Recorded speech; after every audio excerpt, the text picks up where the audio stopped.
How we doing, Hope City Church? Doing good? Thank you, Bob, for sharing your story, and just glad we get to be together today. My name is Jason. I'm the pastor here at the church, and excited to be finishing our series today, 5 Things That'll Keep Your Family Together, and we're going to do that in just a moment. But before we do, just quickly, I want to emphasize something that they talked about at the beginning of service, and that is our Christmas services. We have 4 opportunities for you to be a part of Christmas services here at South Louisville, 1 in Shepherdsville. So it's 5 different chances that you can be a part of our Hope City Christmas. And in your seat when you came in was a card. This is an invite card. This isn't for you. This is for somebody that you want to invite to come with you, and we have more of these if you'd like that. But just want you to go ahead and mark these down on your calendar and put these dates down. And we're doing Friday night, the 21st at 7, Saturday the 22nd at 5, Sunday at 10 and 11:30 here at South Louisville, 10:30 at Shep. And these are all the same service, so if you come on Friday or Saturday, it's the same as Sunday morning. But the reason we're doing so many services is because we want you to have an opportunity to bring somebody with you who needs to come, a family member, somebody you work with, a neighbor. And if they can't come on Sunday, maybe they could come on Saturday. If they can't come on Saturday, maybe they could come on Friday. But we want you to go ahead and mark down and talk as a family about when you're going to be coming, who you're going to be inviting, because we know that Christmas can get busy, shopping and meetings and parties and visits and all sorts of good stuff. And so go ahead and decide when you're going to be a part of our Christmas service, and maybe you'd like to serve at one and attend one. Bring somebody with you. People are already thinking about Jesus and about God at Christmas time. It's just the perfect time. Easter and Christmas are just the perfect time to invite somebody to come with you to church. And so hopefully you can be a part of that. And it's going to be an amazing time.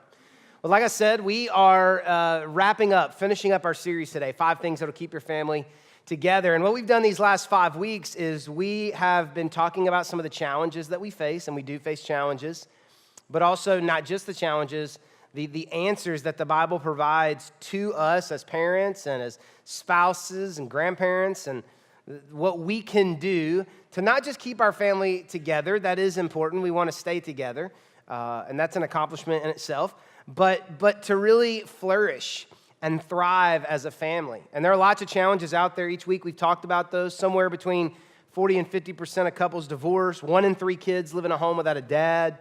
Average student loan debt is about $49,000 per household. 7 million children take a form of antidepressant medication. Over 3,000 high school students attempt to take their life every day. I read this past week that the length of the average marriage in this decade is 7 years. And so all of these obstacles and all of these challenges that we face, and whether it's statistically true or not, it feels as if it's never been harder to stay faithful, committed to your spouse. Never been harder to raise children who love Jesus and for your family to be together. And so our prayer has just been that throughout this series, that God would give us some hope in maybe some hopeless situations, some turnaround in some situations that we didn't think maybe would ever turn around. So if you haven't been a part of these other weeks, maybe this is your first time here, I encourage you to download our app on whatever phone you have, or find the podcast on iTunes and listen to those, because we've given you 5 things. I'm going to give them to you in just a second.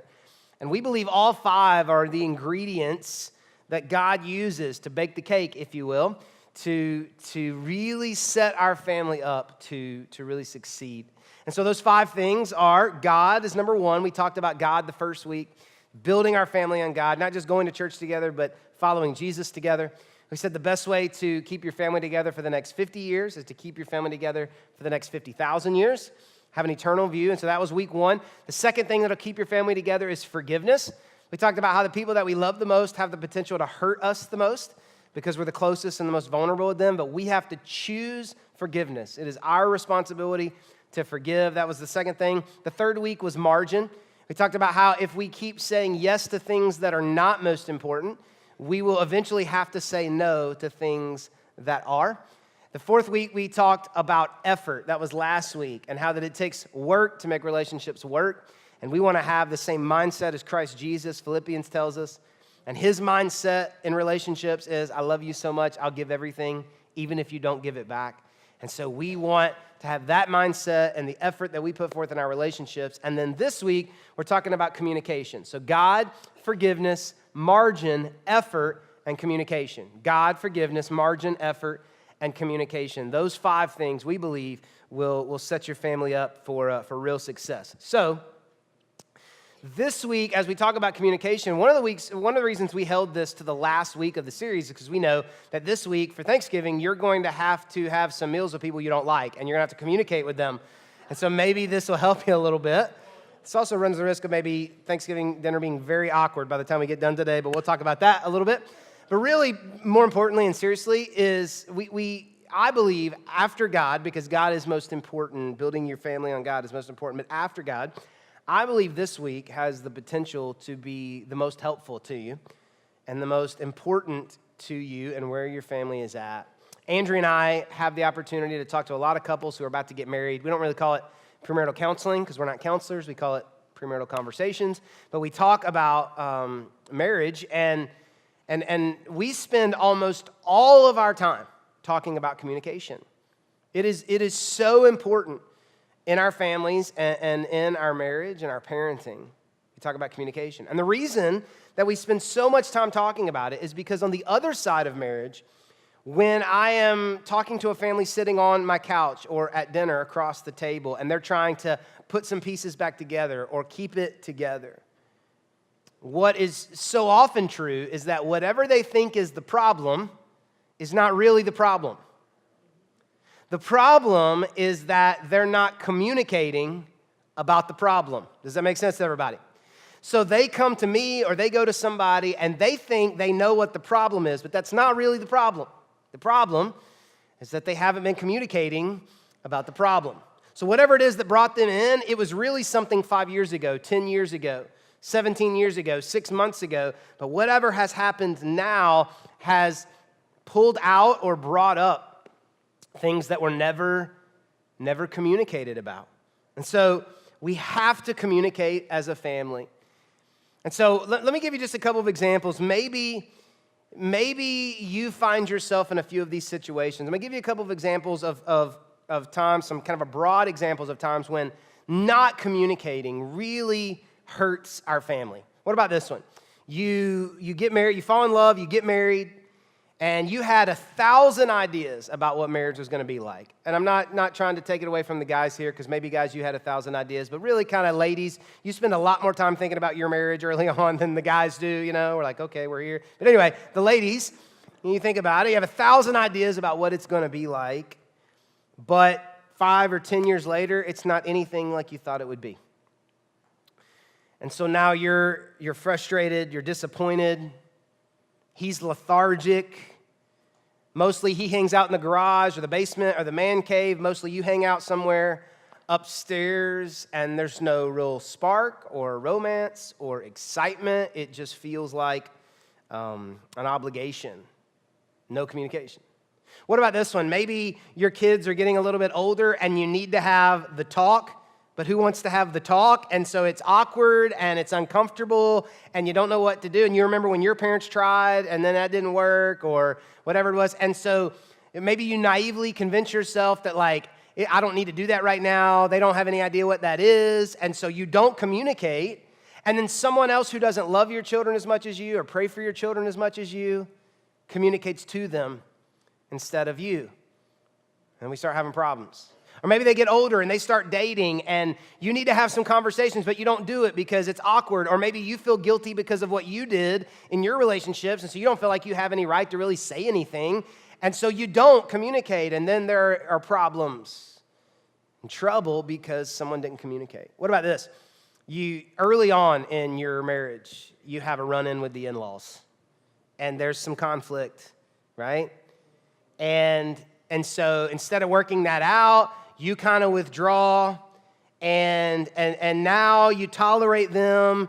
You know, you get together a few times, and you're mad, and they know you're mad, and they're mad, and you know they're mad. But when you get together, nobody talks about it.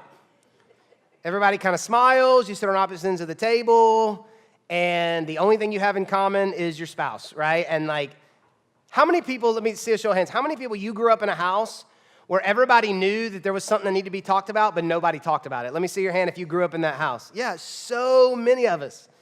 Like, we all know what we need to talk about, but don't you bring it up. Don't you bring it up. We're not talking about it.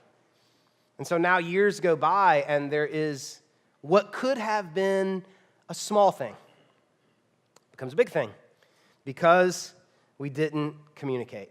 Now, we're going to talk about communication today because things don't work themselves out. People work things out when you communicate. I'm going to say that again. Things don't work themselves out.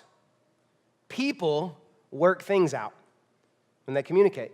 Conflict doesn't just go away. Conflict has to be resolved. And this is so important because I honestly believe that for those of us in the room today, I honestly believe that we are one courageous conversation from God doing something miraculous in our families. I really believe that. One courageous conversation. And some of you know where we're going, and your palms are getting sweaty, and you're starting to break out on your neck. You're like, well, I know where he's going. I don't like this. One courageous conversation from something miraculous happening in our families. Now, you may think that the Bible would be filled with amazing examples of families. Every time we get ready to do a family or relationship series, I always kind of say like, oh, well, let's go to the Bible and find some model families to look at as an example, to study. And when you open the Bible, ironically, what you find is there are almost no good examples of great families. That they are messed up and they've got issues and they're not really communicating either. And it kind of catches us off guard because you'd think the Bible would be filled with these amazing families. A couple of examples. Jacob conned his dying father and stole from his brother, ran away in the middle of the night, didn't come back for 20 years. No communication. 20 years. Noah, everybody knows Noah. After the flood, Noah lays around drunk and naked. It's true. You can go read it. It's true. And one day his son Ham walks in, probably like you would if your dad was always drunk and naked, and he tries to cover him up, and we don't know exactly what happens there. And when Noah finds out about it, he puts a curse on his life, and the chapter ends. Like, we don't know what happened. Like, there's no resolution. There's no like, hey, I didn't mean that, blessing. Like, nope, just cursed him. Even Jesus had like conflict with his brothers. His brothers showed up one day to hang out where he was teaching. They were probably expecting backstage passes, like family passes.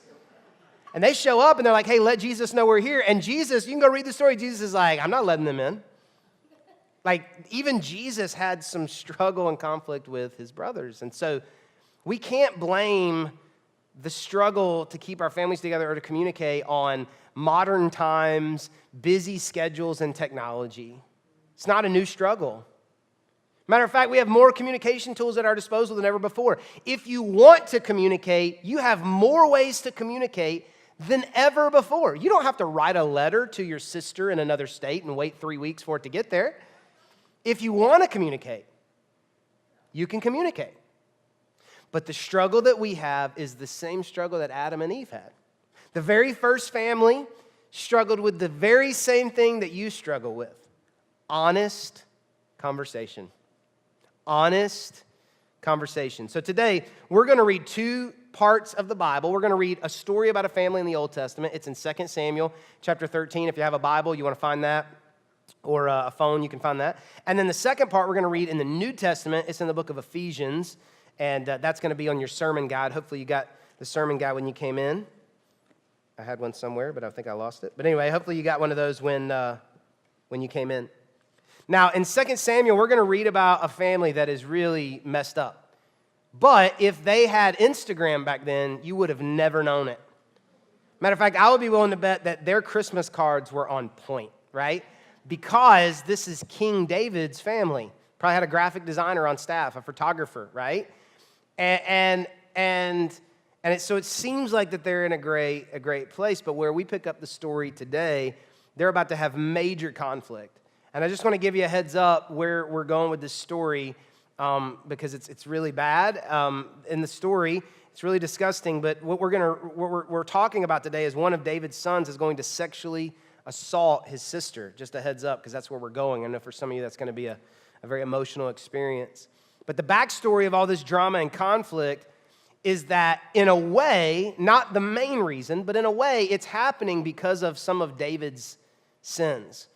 David had an affair, and God forgave him and told him he was forgiven, and David knew he was forgiven. But God also said there are going to be some earthly consequences in your family. There's going to be some division in your family, and your kingdom's kind of going to be torn apart. And so we start seeing this division in the family.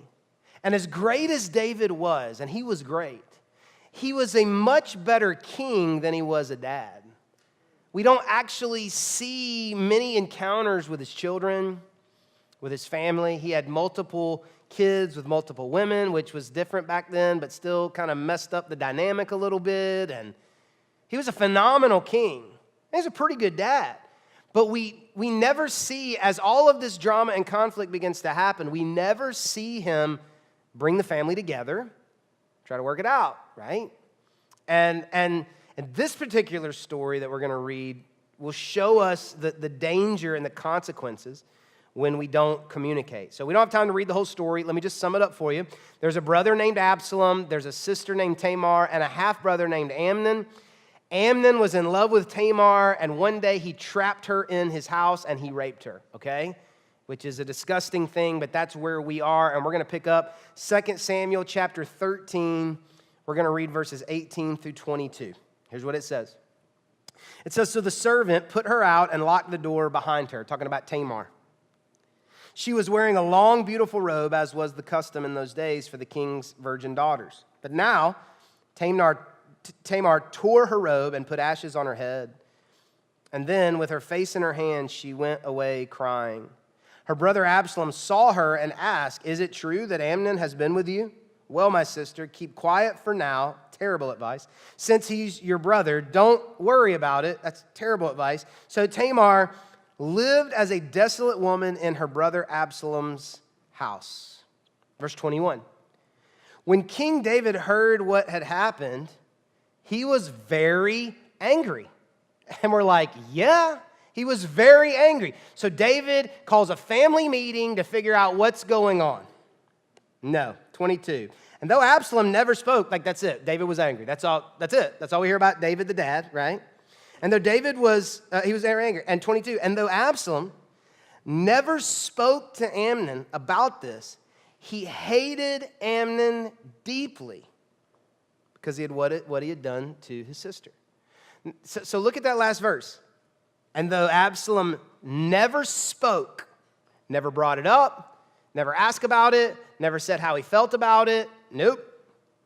He never brought it up, but he hated Amnon deeply because of what he had done. Now, I could take some time right here to talk about how we don't need to do this, and I could talk about how it really doesn't end well when we don't talk about the things that we're upset about with our family, and we could really walk through this, but I don't think I have to. I think you know really well what this feels like because I believe this is where most of us live.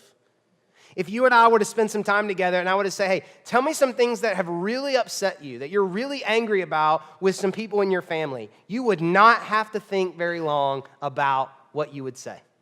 But then if I were to say to you, well, what do they say when you bring it up? You'd go, oh man, no, I don't bring it up, right? And that's where Absalom is at. And I'm going to read just a little bit more, verse 23. 2 years later, 2 years of stewing on it, thinking about it, planning what he wants to do. 2 years later, and then skip down to verse 28.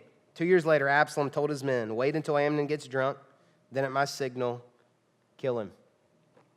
Kill him. Now, this is a very extreme example, both in what happened and how it was resolved. You're probably not planning murder for anybody in your family. And hopefully the conflict is not some type of sexual abuse, even though I recognize that that is a real thing. But the example of what we're reading here is where so many of us live. I hate you because of what you did, but I've never talked to you about it. What is happening in Absalom is what happens to us. Absalom is having a monologue, not a dialogue.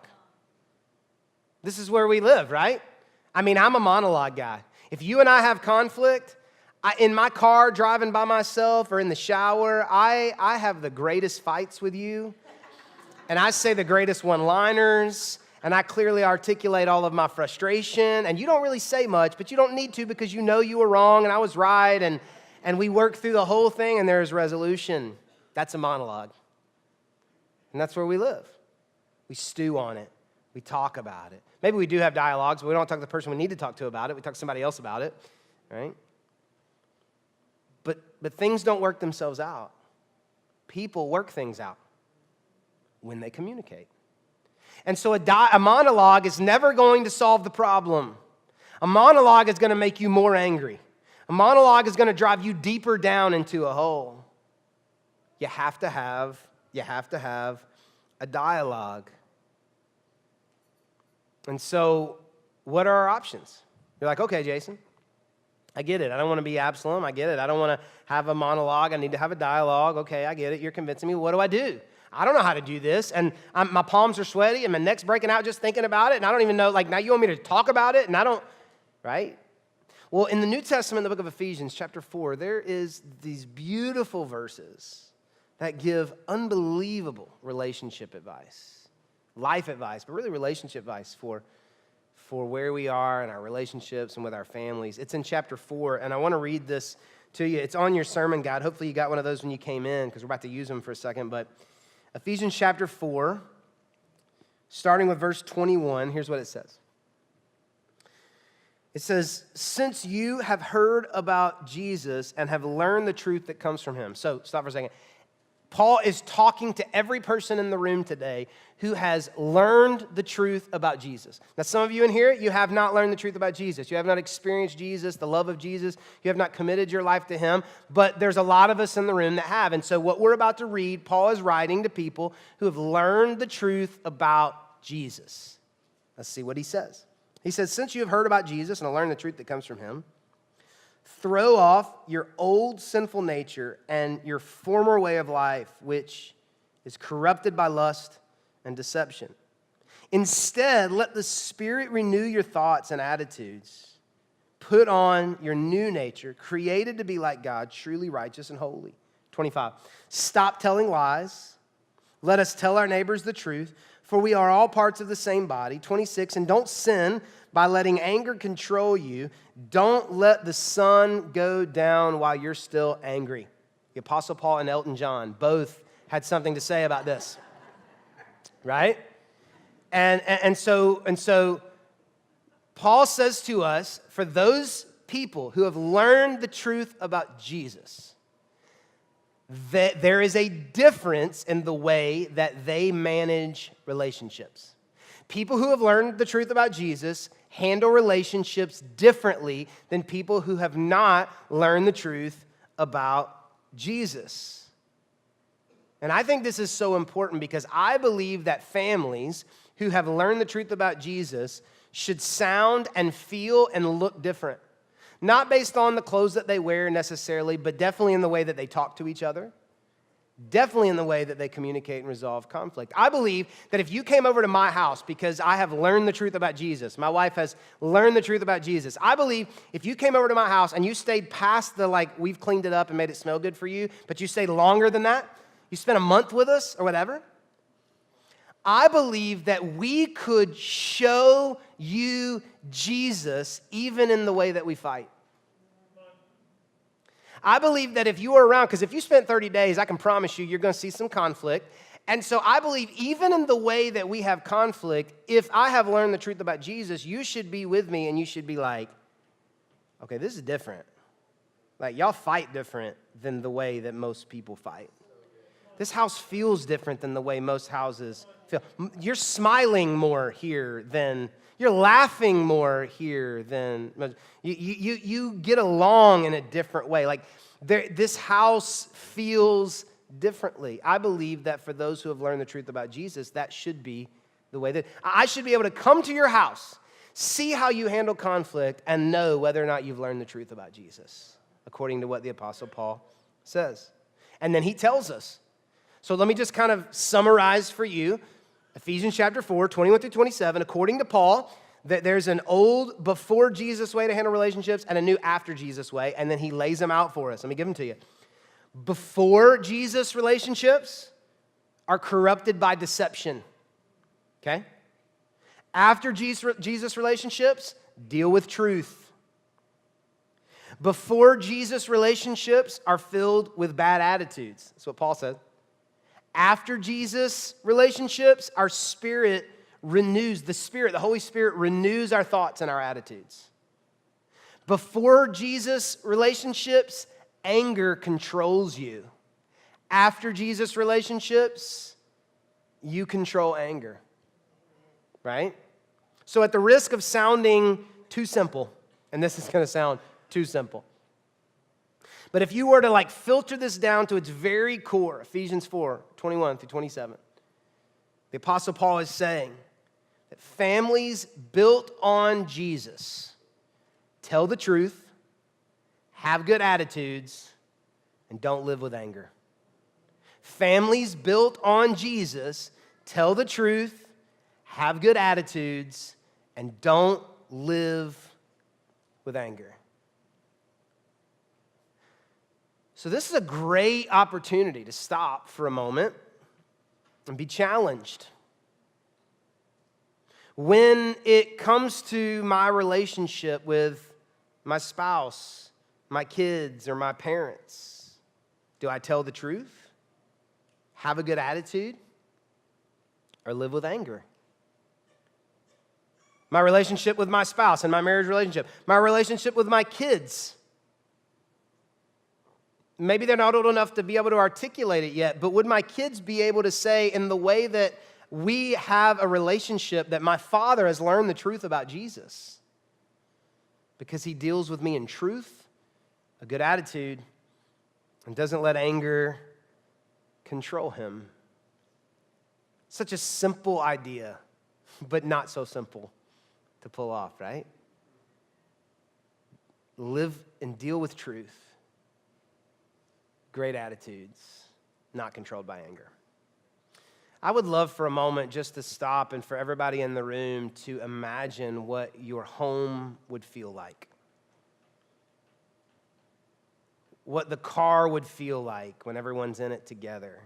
I would love for us to just a moment maybe close our eyes and to feel the emotion that we would feel if we were a part of a family and lived in a home and spent time with a group of people who only dealt in truth, who had great attitudes, and weren't controlled by anger. And the Apostle Paul says that not only is that possible, but is the standard for those of us who have learned the truth in Jesus. So what do we do? How do we do that?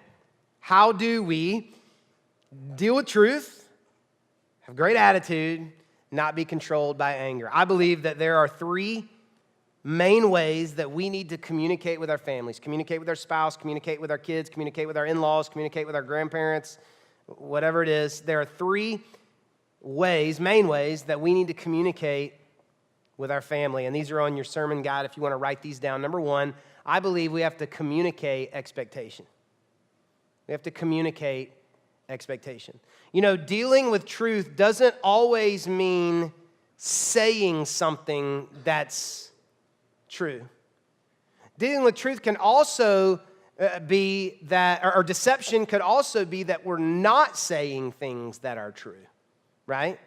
So it's not that every time you open your mouth you're lying, but sometimes it's not saying anything even though truth needs to be spoken.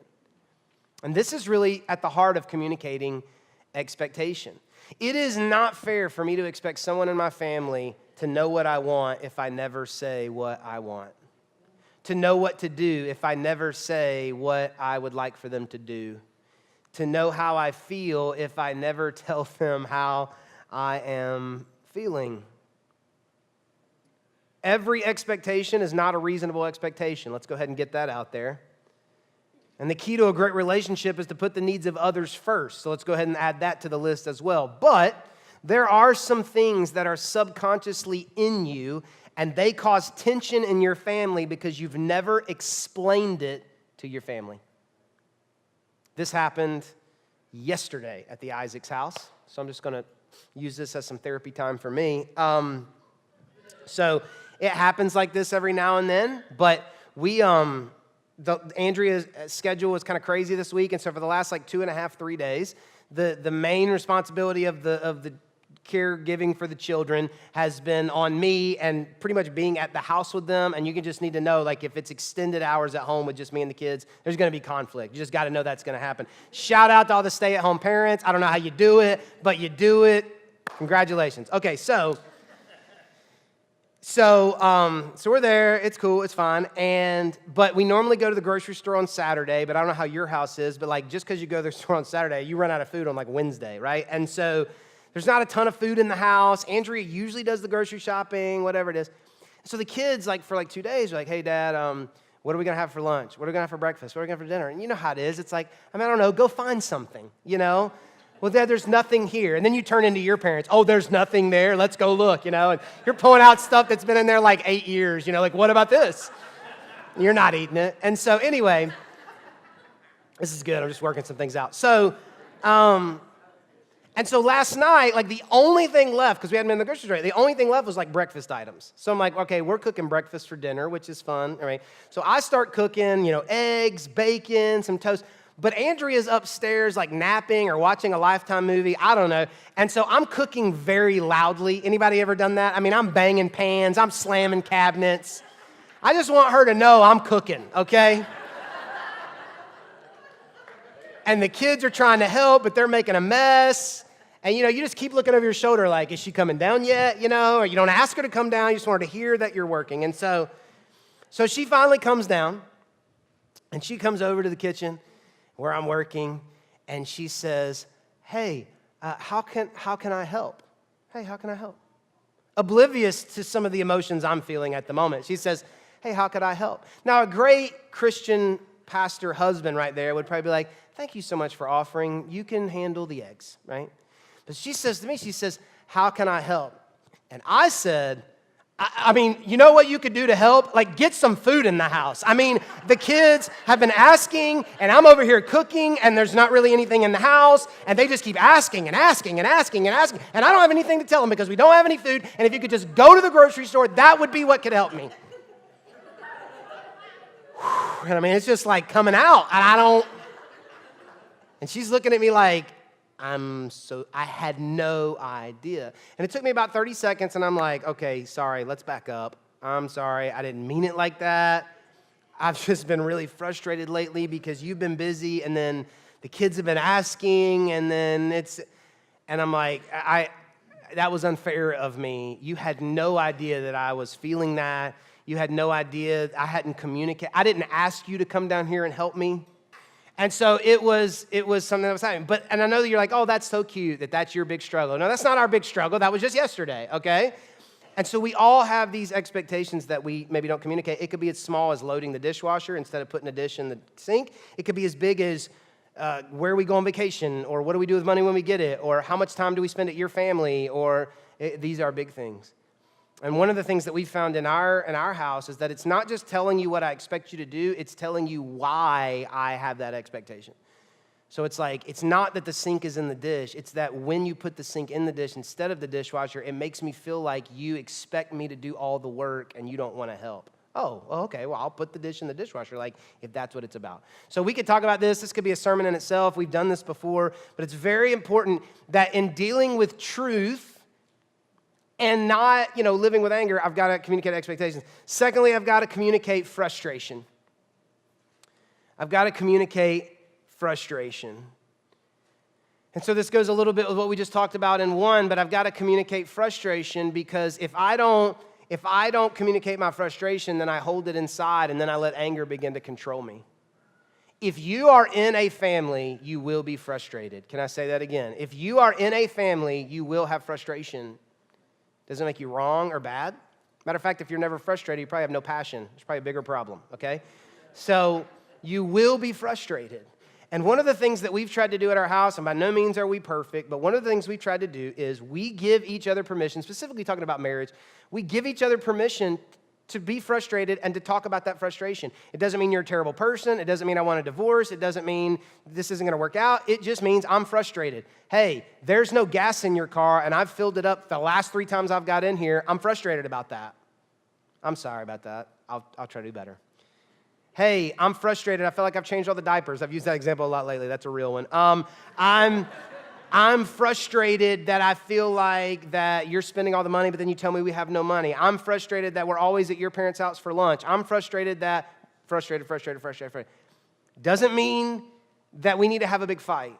It just means that I'm frustrated. And this is how I'm not letting anger control me, because we get to talk about this. It's okay. I'm upset because fill in the blank. Let me know. I love you. I say I love you. I want to resolve this. I don't want you walking around with this. I am upset because blank.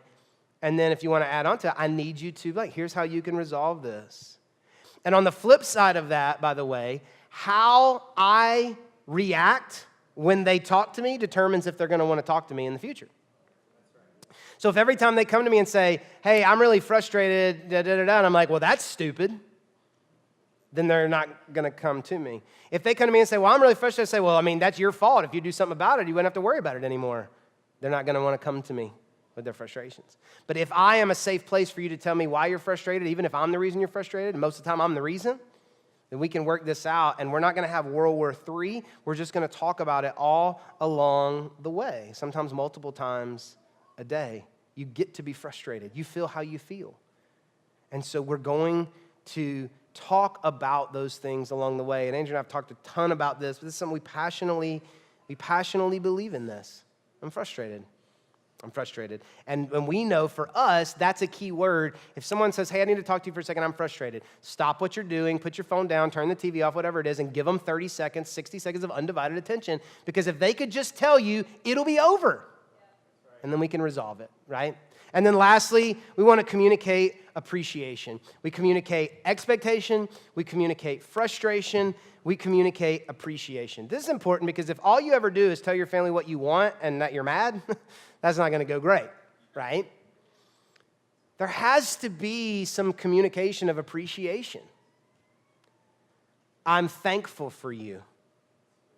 I'm grateful for you. I'm lucky to have you. Thank you for working so hard to provide for our family. Thank you for hearing me out when I was really temperamental and emotional. Thank you for running to the store to get that because that was really annoying, and I appreciate you doing those types of things. Appreciating your children. How often do you tell your kids, like, thank you for them doing something, right?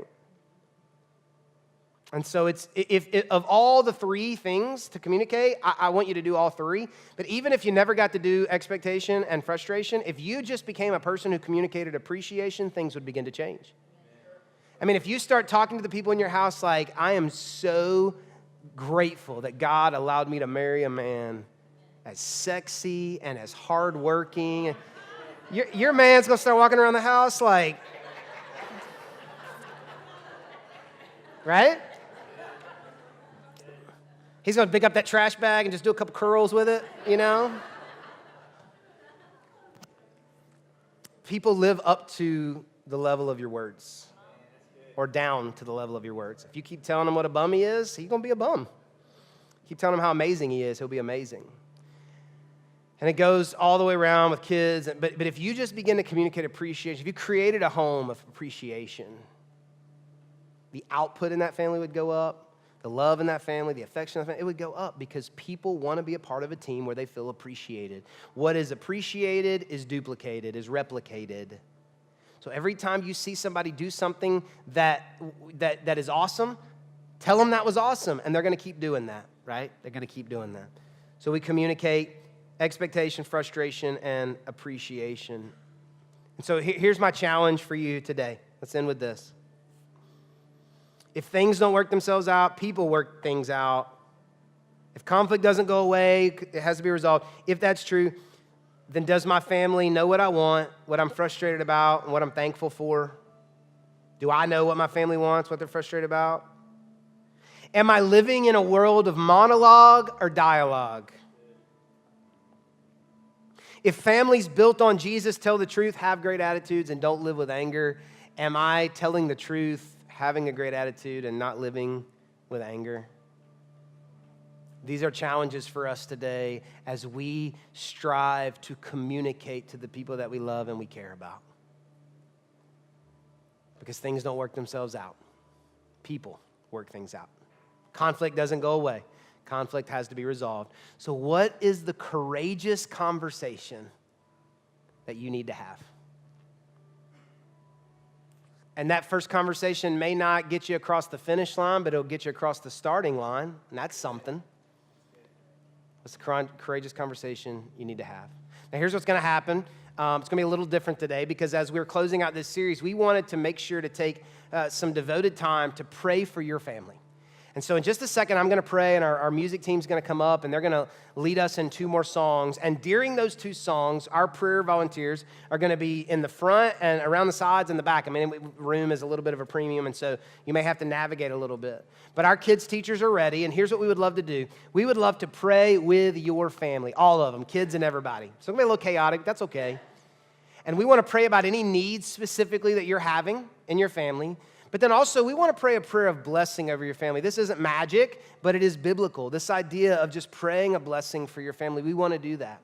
And so during this first song, you got about 8 minutes total to pull this off. But you can go check your kids out. They're ready. They'll be ready for you. They know you're coming. Check your kids out. Bring them back in here. And then go to one of our prayer volunteers, and they would love to pray with you. If you're here and you're not married, you don't have kids, we want to pray with you too. If there's something that we could pray about with you, maybe it has something to do with a role you play in a family, or maybe it's just something you're facing in your life, we'd love to pray with you about that too. But let's take these next 8 to 10 minutes. If we need to go get our families, come back together, and close out this series by asking God to bless this amazing family that He's given us. Okay? Let's pray.